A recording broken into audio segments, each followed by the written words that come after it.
also viewing where we are. So we are talking about solubility by radicals.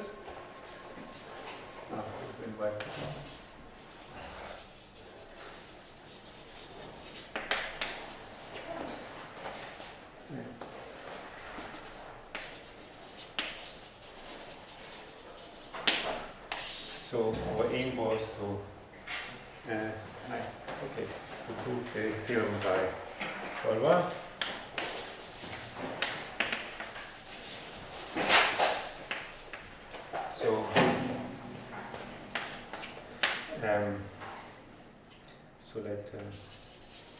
So we assume always that f is a field of characteristic 0, K is a field of characteristic 0, and f into x. So f into x is solvable by radicals if and only if the Gottshe group of f is solvable.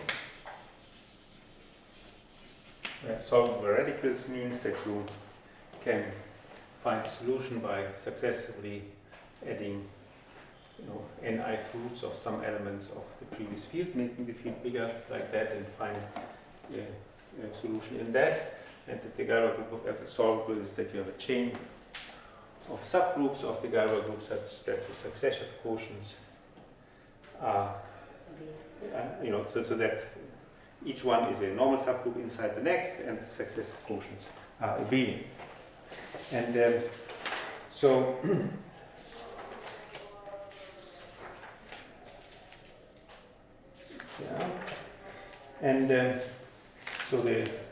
we proved last time is that so we had this theorem that if we have a field of characteristic 0 and L over K is a radical extension,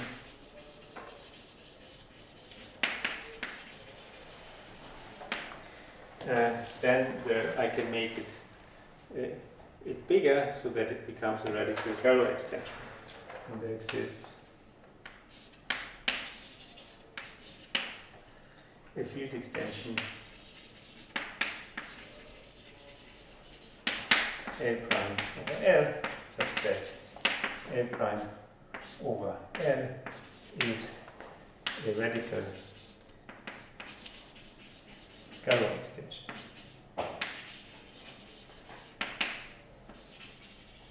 So this would allow us to assume that we always that we're working with Gottsche extensions. So whereas here, if we say that f in kx is solved by radicals, we just have that there is a field extension, or a radical extension over which f splits, and that now we can find it that a radical Gottsche extension over which it splits, and this allows us to work with what? Isn't L prime over K, which would be... Yeah, no, certainly. Otherwise, that would be a little bit, obviously we needed L prime over K. That was a misprint. I'm sorry. Okay. So now I think I already kind of started to prove, but maybe I will, of this thing, but I will basically start again. So this, we assume now I prove this theorem, so I want to first show this direction of the theorem of Gottsche. So we assume that f in kx is solvable by radicals.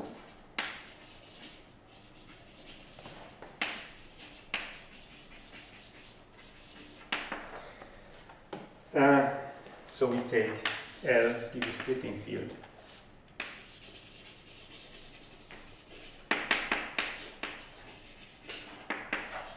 of f over k. And so the Gottsche group of f, by definition, is equal to the Gottsche group of L over k, and you have to show it solvable.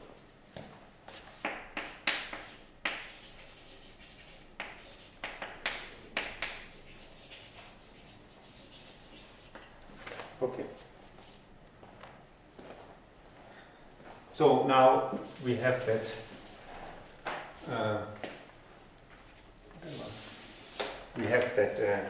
this is solvable by radicals.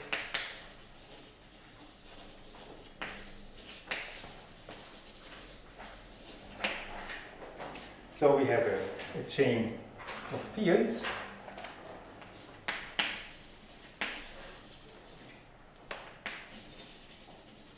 So K is equal to, say, K1 is contained in K2, which is K of alpha 2. Can't get rid of that.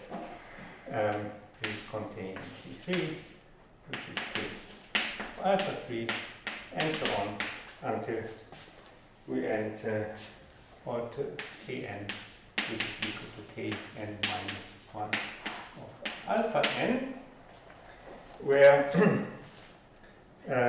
such that these are all radical extensions, so such that for all I from 2 to n there exists a number Ri bigger than 0 such that alpha I to the Ri is in the previous field.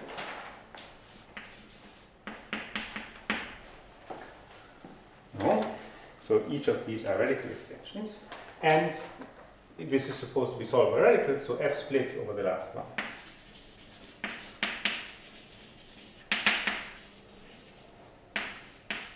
So this is what we are given.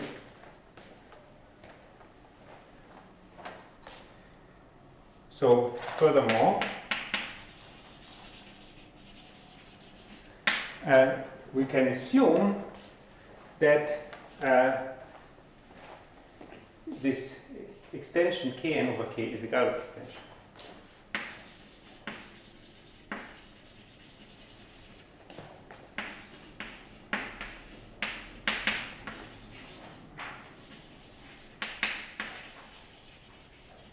No, because if however we have such a radical extension over which it splits, but we can always make it bigger so that it is also Galois.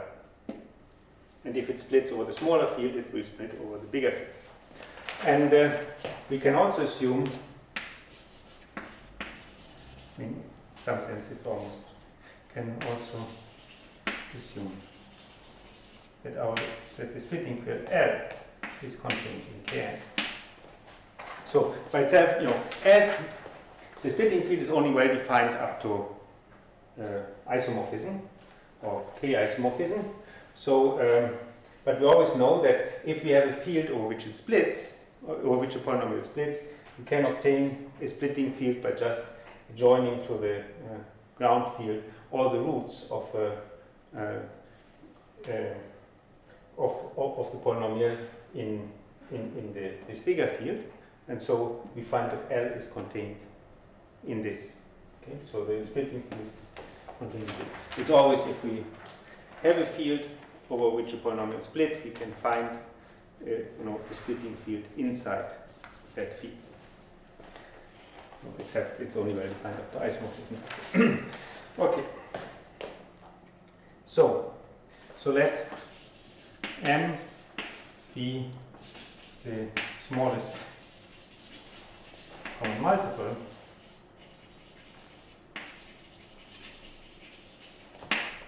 of these numbers Ri I have here. R2, so Rn. And let zeta be the primitive magnitude of unit.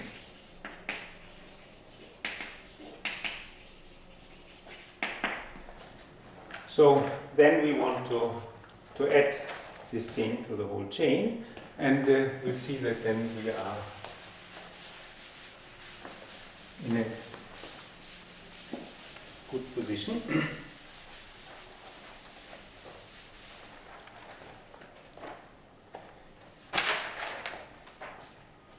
So, and we put F to be k where we have added this zeta, then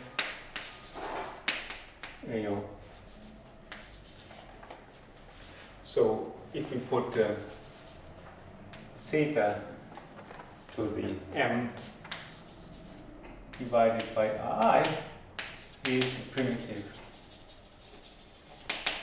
I root of unity. I read it before, so thus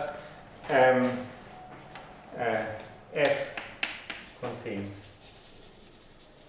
primitive I roots of unity for all I.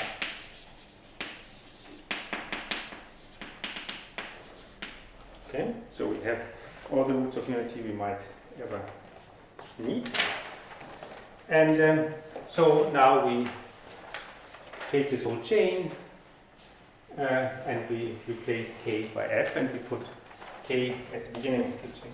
So we let f0 to be equal to k.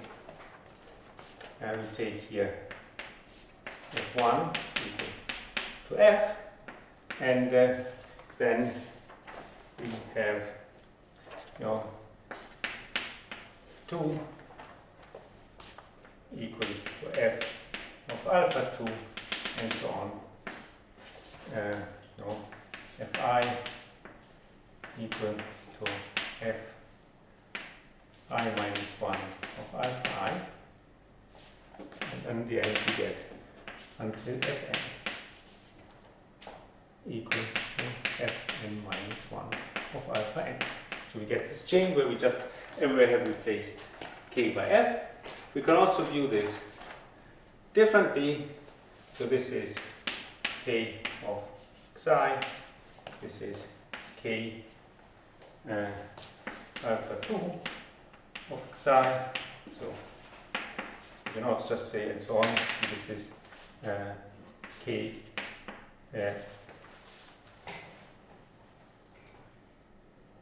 this is k n minus 1 of alpha n in xi. No, this is the same thing.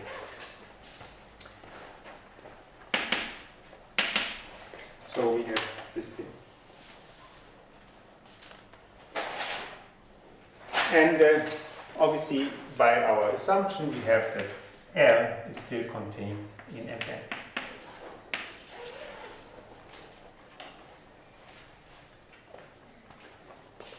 So, Kn over K was Galois, and we have struggled so much the other time to prove that. So we also want to use it, therefore. So this means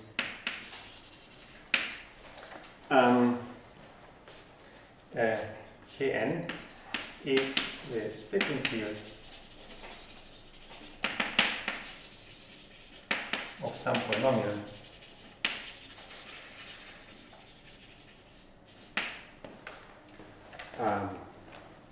say G in Kx over K. That's what it means. I mean, that's how it's it means it's a normal extension, therefore it's a splitting field. So thus, we saw this the previous time, as we have the minimal polynomial of this xi is x to the m minus 1, and it's also defined over k. So thus we have that x, that Fn is the splitting field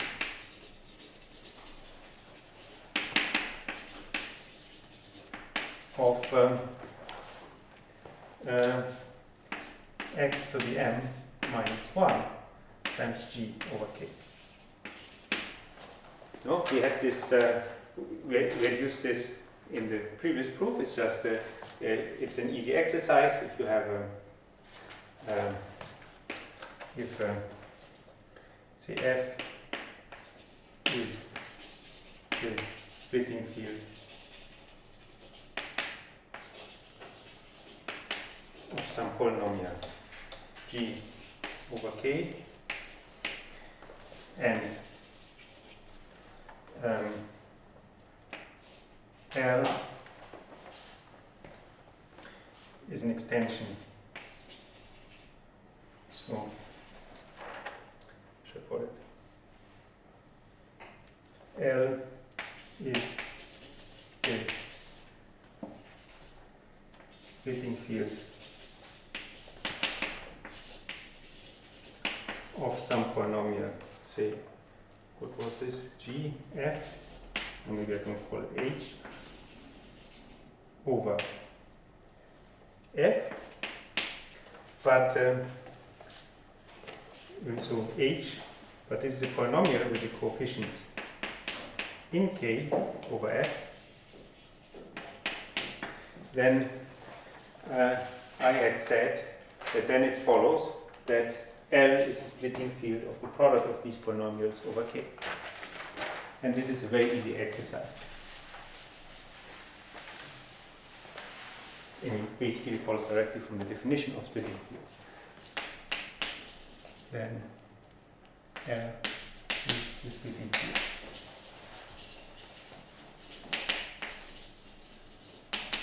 of, what was it? F, GH over K. So it also means that it follows, therefore, that then L is also Galois over K. So this was just, we had already used this the day before yesterday. So using this, we therefore have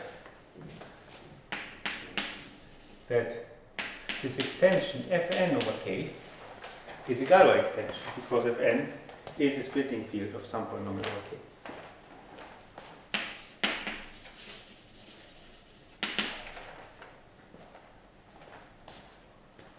So therefore, we always know if we have a Galois extension, so in characteristics given, just it means normal. So if we have a normal extension, then thus it's also normal over any intermediate field.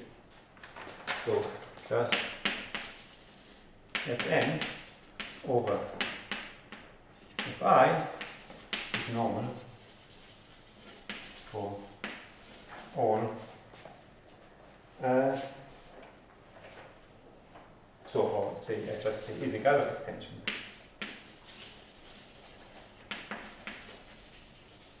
For all R.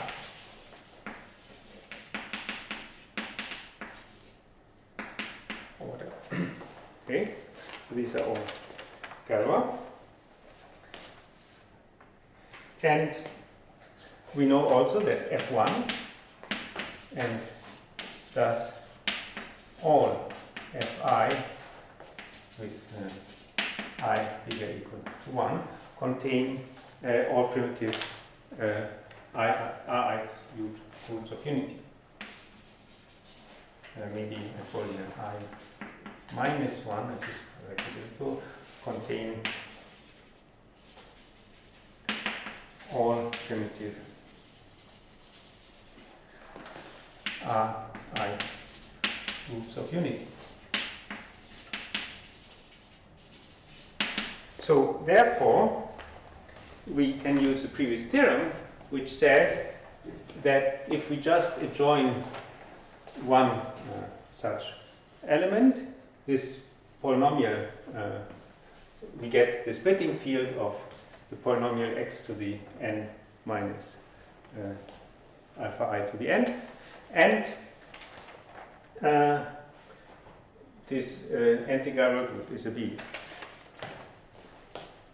So by previous theorem, I hope you remember it,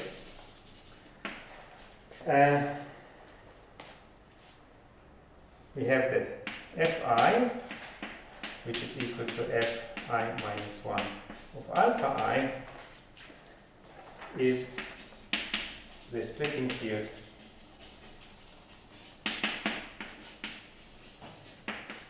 of x to the Ri minus, say, Ai over fi minus 1, where ai is equal to alpha I to the I, which is an element in fi minus 1. No, according to our assumption. So we have that this is the splitting field, and the Galois group of fi over, so it's a Galois extension. So it's a splitting field, so it's the Galois extension, and the Galois group of fi over fi minus 1 is a B. No, because this was what the theorem said. If you have all the necessary roots of unity, then if you take the splitting field of such a polynomial, you get you can obtain it by just adding one of the roots, and the Galois group will be a B.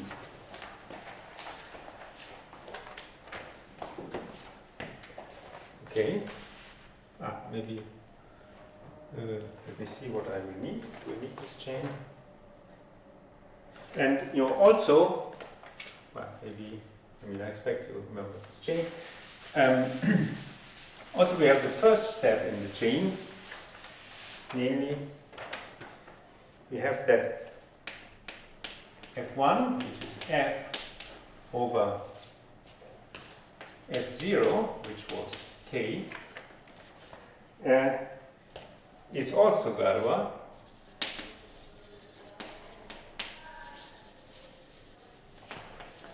Extension with the B in Galois group.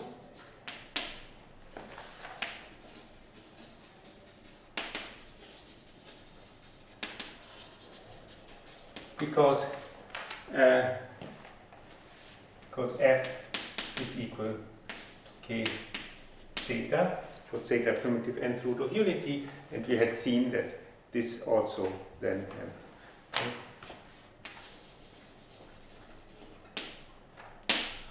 okay, so we have at all steps we have that this is such the going from the next is a Galois extension with a B in Galois group.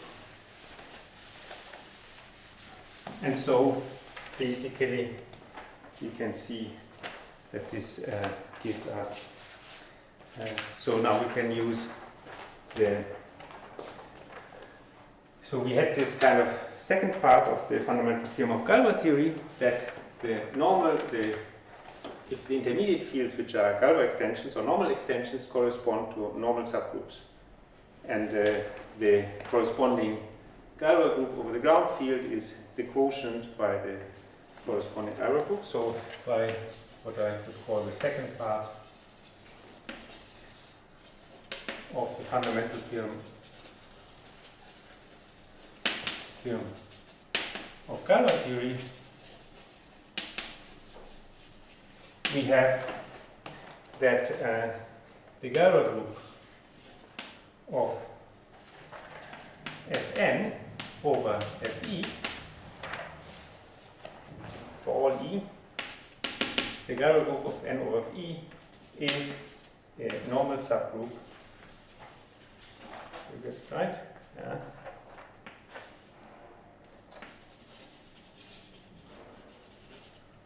Of the Galois group of Fn over Fe minus 1. No, because I have that Fe over Fe minus 1 is Galois, and the Galois group of Fe over Fe minus 1 is this quotient. Fn over Fe minus 1 divided by the Galois group of Fn over Fe. This was how this was. And this quotient is a B.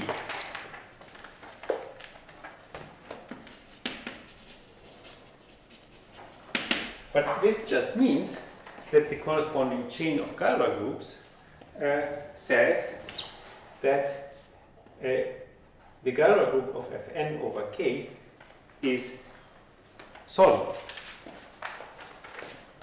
But so thus the chain of groups, the Galois group of Fn over K contains the Galois group of Fn over F, for which is F1, and so on until we get the Galois group of Fn over Fn, which is 1. So we have all successive quotients. So we have all of these are subgroups, so of subgroups in the Galois group of Fn over K. So shows that this thing is solvable. So this chain shows that the Galois group of Fn over K is solvable, because we have the chain of subgroups such that each one is normal in the previous one and the quotient is a B. So this is solvable. Now this is great, but so the only thing is that this is not really what we wanted. We wanted the Galois group of L over K is solvable. So somehow we have to get away from here, but this is now very simple, because we'll see that there's a surjective homomorphism from this group to the Galois group of L over K.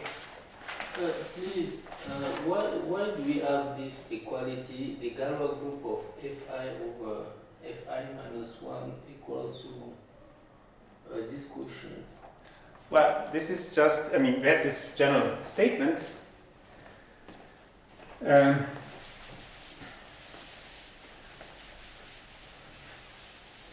So, I mean, this was a theorem we proved. So, if so we assume we have L over K, the Galois extension, and F, intermediate field, such that F over K is normal, then it follows that the Galois group of L over F is a normal subgroup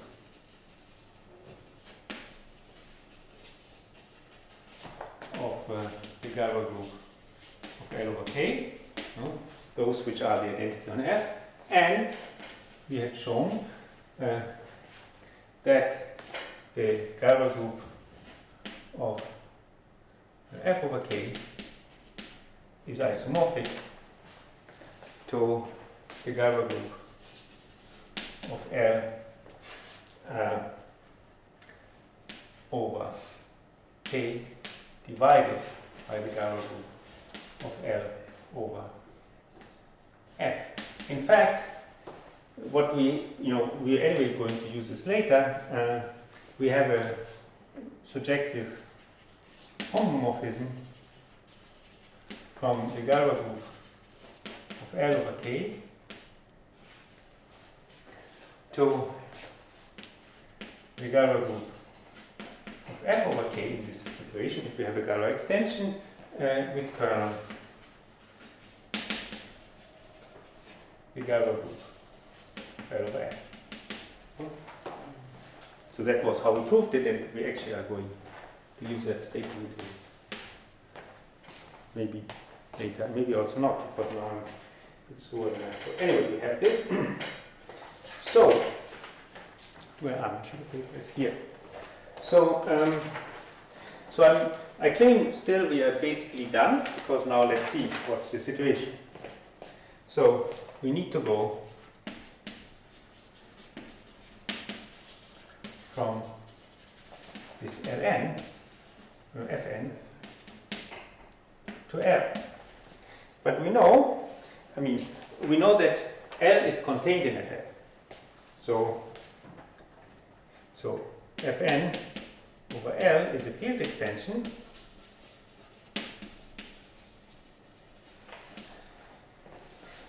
and L over K is normal, because it's supposed to be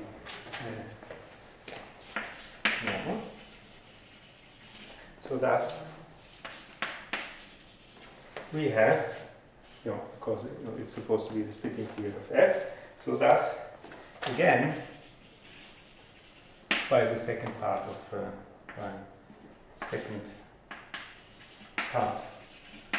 fundamental theorem of chiral theory,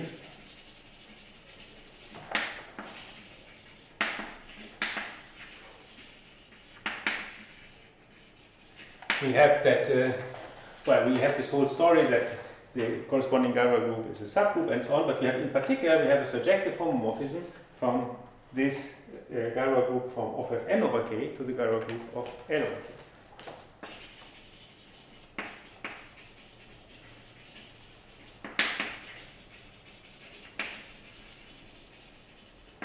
No, because this is, I see how I proved it, no? If we have a surjective group homomorphism from the Galois group of Fn over K to the Galois group of L over K, which is again just given by sending phi to phi restricted to F.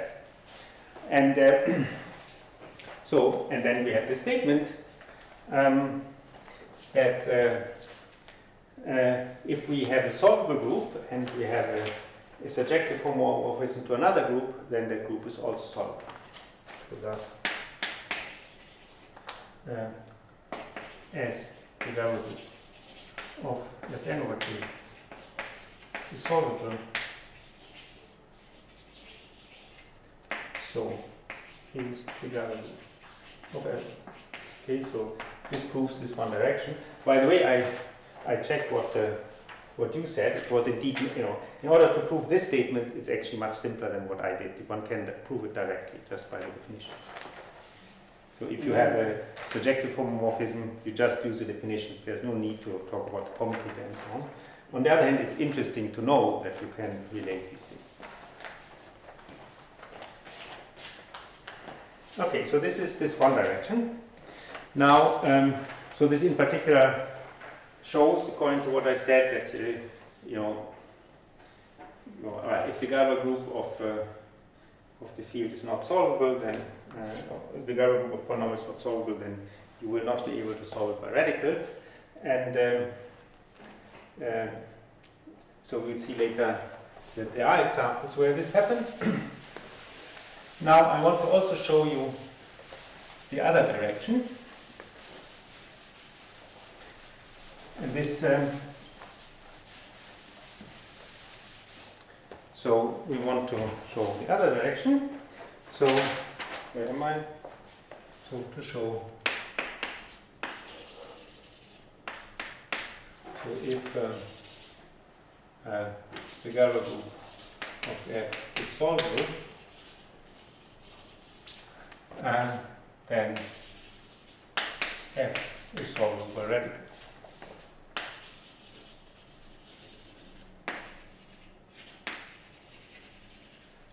Now, you remember I had this partial converse to this result that I used, namely if one has all the roots of unity that one needs, and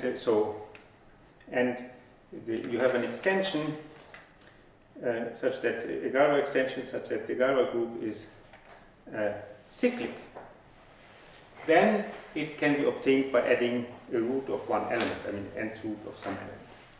So we will want to use that, and so therefore we have to make sure that our Galois groups are, so here we had solvable, so that these quotients of these things were abelian. Now, in order to use this other theorem, we need cyclic, so we have to somehow improve this thing about solvable, so that instead of the quotients being abelian, the quotients are cyclic. And that's actually relatively easily done. Namely, if you have a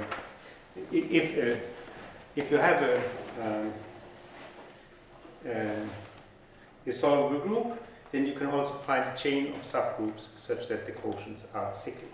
You can kind of refine the chain. You can put more groups in between.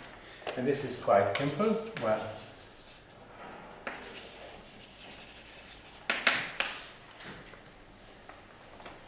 so let G be finite group.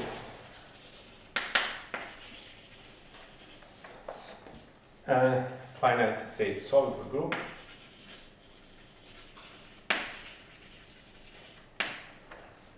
Then there's a chain.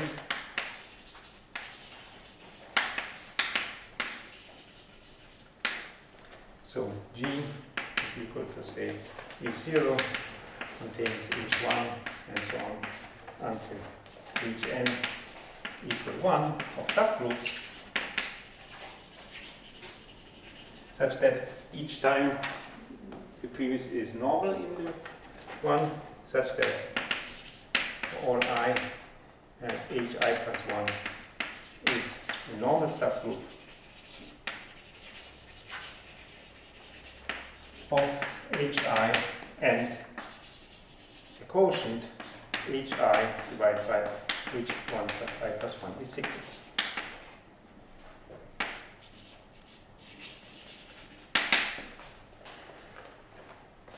So this is actually quite straightforward, but well, the way I do it requires some bookkeeping, so let's just see. So the main idea is just that if you have in a Boolean group, you can find a chain like this of subgroups so that the quotients are always cyclic, and then you apply this to this chain of subgroups, to the chain which makes it solvable. So if H different from 1 is in a Boolean group,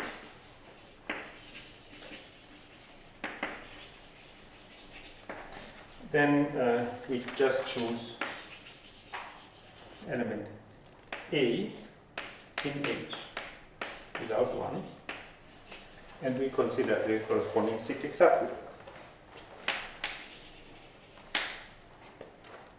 A in H is a cyclic subgroup.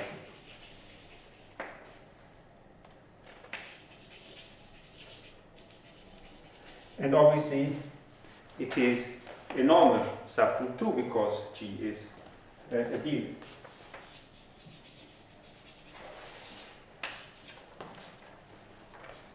So then, and the quotient H divided by A is still a Boolean.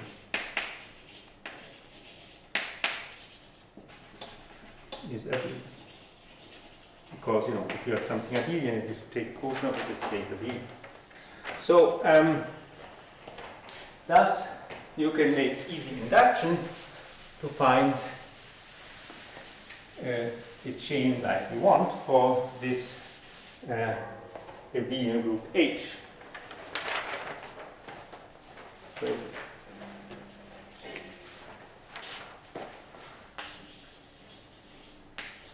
maybe I should,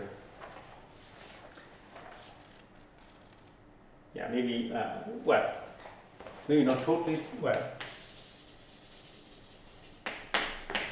find chain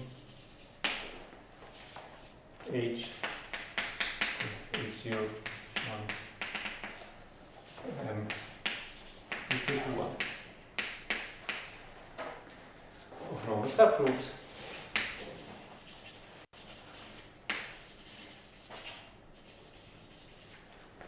Such that Li divided by Li plus 1 is cyclic for all I. Maybe I'm a bit fast here, but it's a very easy exercise to do this. No, you just do this, then you take inverse image. Anyway, I think you can easily work this out. No? If this thing is a Boolean, you just divide by the, successively by more and more elements. So you can, if you keep on dividing here, at some point the quotient has to be cyclic, because at some point, at some point it will become 0. The moment before it becomes 0, it will be cyclic, because it gets 0 by if you divide by the subgroup generated by one element. And so you have you have this where you get the biggest and so you, after sufficiently often time taking subgroups, you get that the quotient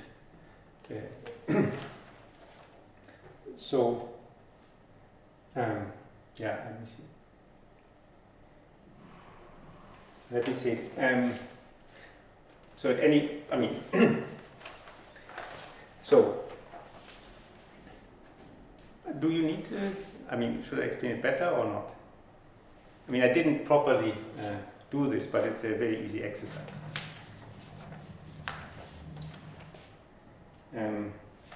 Okay, so now, maybe I can first finish it, but feel the need I can explain it next time. Now we put it together. So we apply this to the chain that we are given, that G is equal to, what was it, H0 containing H1 contains Hn subgroups, and the corresponding quotient is this was a statement. So we assume that our thing was solvable. So assume this was, we call this L0, L1 until Ln with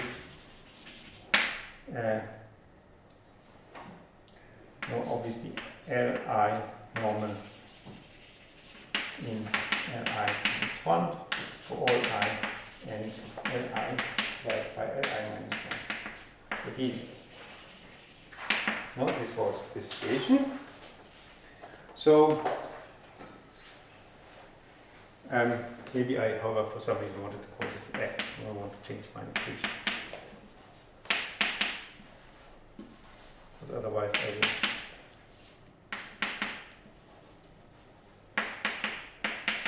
So now I put Li equal to Fi divided by Fi plus 1. So which is now going to be Fi, was it minus 1 or plus 1? It was actually plus 1. Then we take a part P from G to G modulo Fi plus 1, the projection. Then we have a chain. So we have a chain for this Li. Li is equal to Li0 contains Li1 and so on until Li Ni. So such that, where these are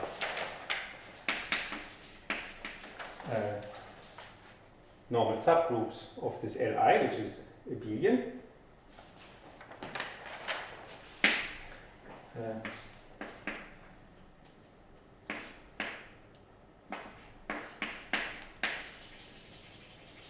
And we always have that L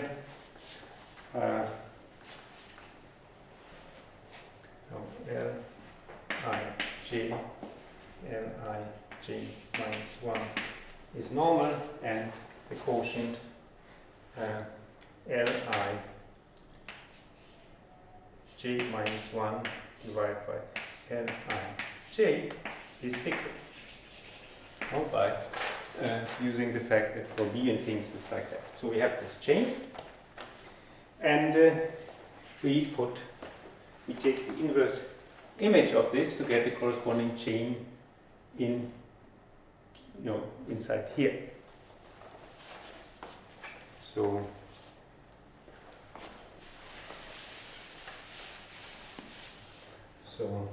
let's say G, I, J, G for all I and j, be the inverse image, I mean for this given I, for all j, the inverse image of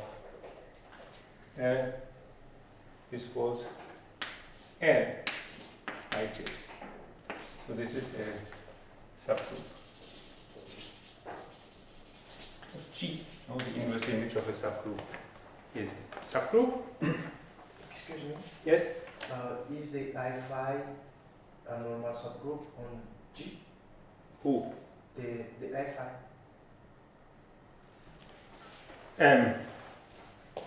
No, they are just subgroups. And the G over Fi?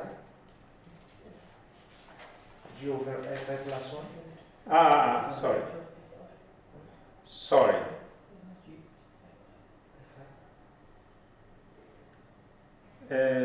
Okay, did I make a mistake?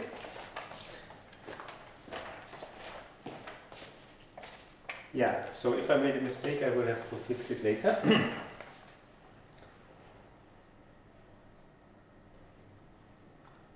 No, that's not a normal subgroup, so what do I mean?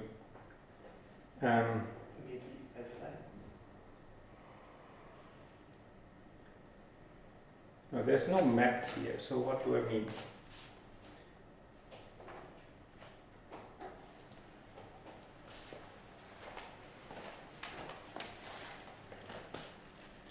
Okay, I mean, it could be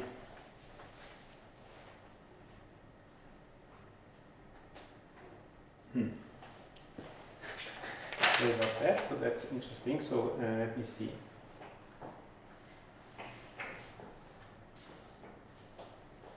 No, because I do have to find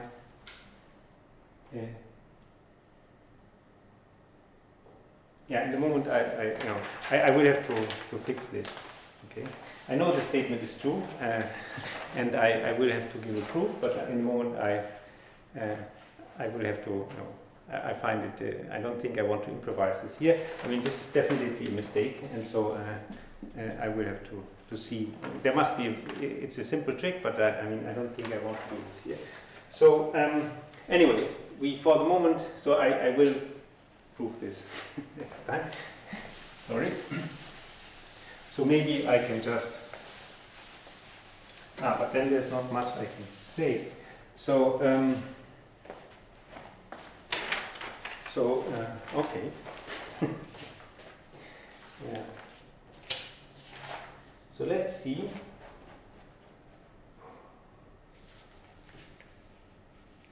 And now I would come directly to this. Okay, why did I just say change?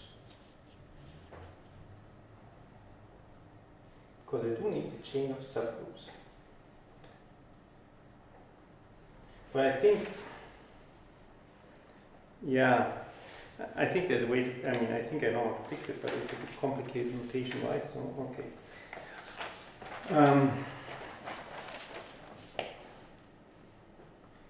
Okay, so let's instead try to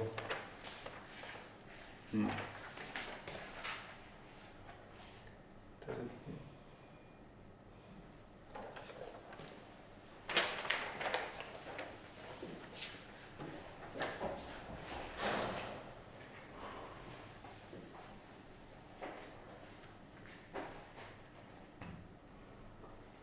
yeah.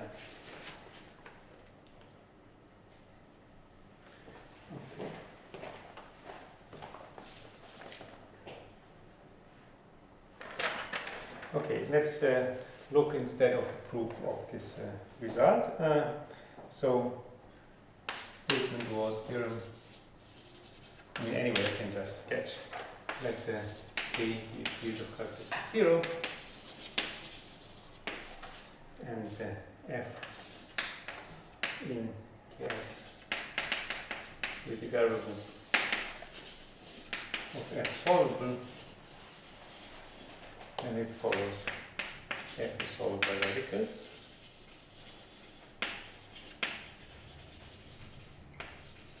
So how would we want to go about proving that? We want obviously to use this result I did not prove.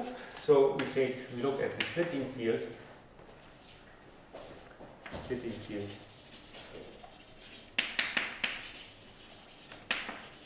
of f over k, and the Galois group is of that is solvable. So we have a chain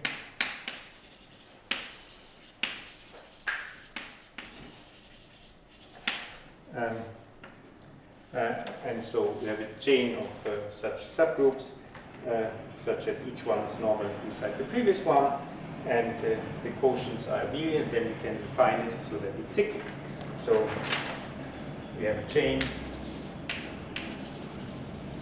So we have a chain, and one is Gm is contained. It's on is contained in Gi, contained in Gi minus 1,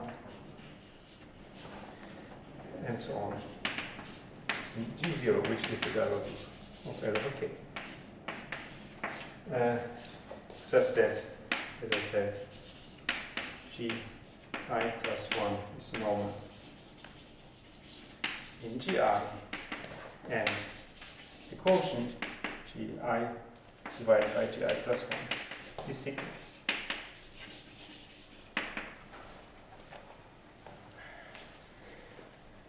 So, and so we, again, now we have this thing, we use the usual Galois theory story, so we take the fixed fields of these things. So, maybe I write n to be the number of elements in the Galois group of L over K, so the order of this group, and for each I put Li to be the fixed field of Gi, which is a subfield of L. So we have a chain of fields.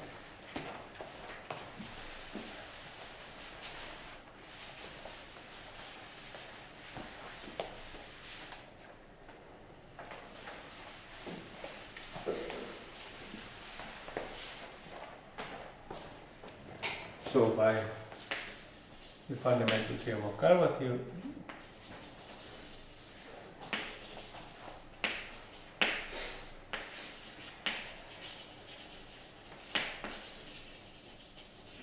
we have a chain of fields. We have L equal to Lm contains Lm minus 1 until A0 equal K. Is a chain of intermediate fields.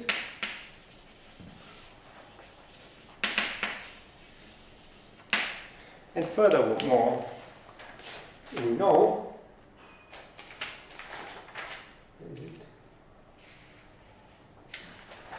that we have that Li over L. So we round this to I minus 1 is a Galois extension because it's always normal inside the previous one, and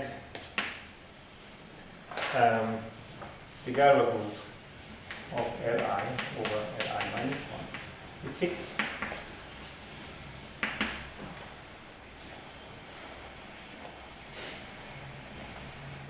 And in fact, because this is just Gi now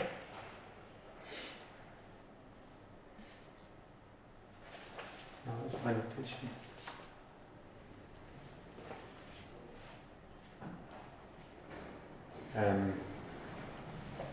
Just is it cool? So the numbering is hopefully the same. So obviously, so the Galois group is just the Galois group by itself of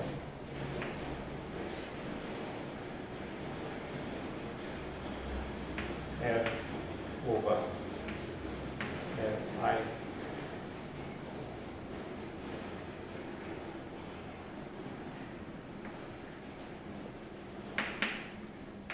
kind of divide by the Galois group.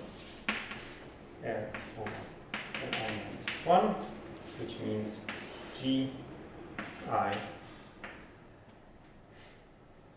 Yeah, it's only my numbering is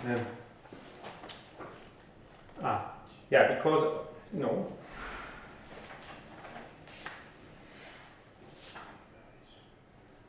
No, it's the minus 1 over Li. And so this is Gi minus 1 over Gi.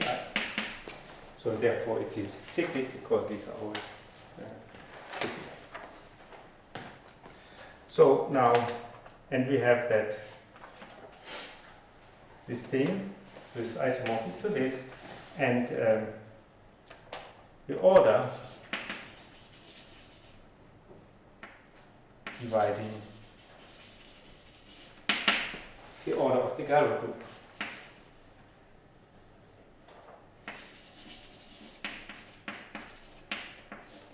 Which we had called N.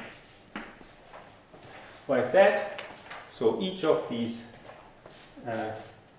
subgroups are Gi are subgroups of the Galois group, so the order divides N, and these quotients are therefore the quotients of two divisors of N, so they are also divisors of N.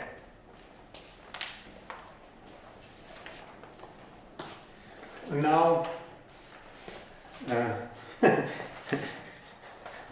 yeah, and now we somehow do the same thing. We add an nth root.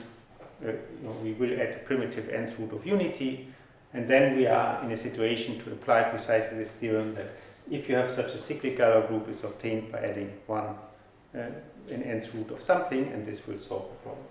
So anyway, I will come back to this on Tuesday. I'm sorry for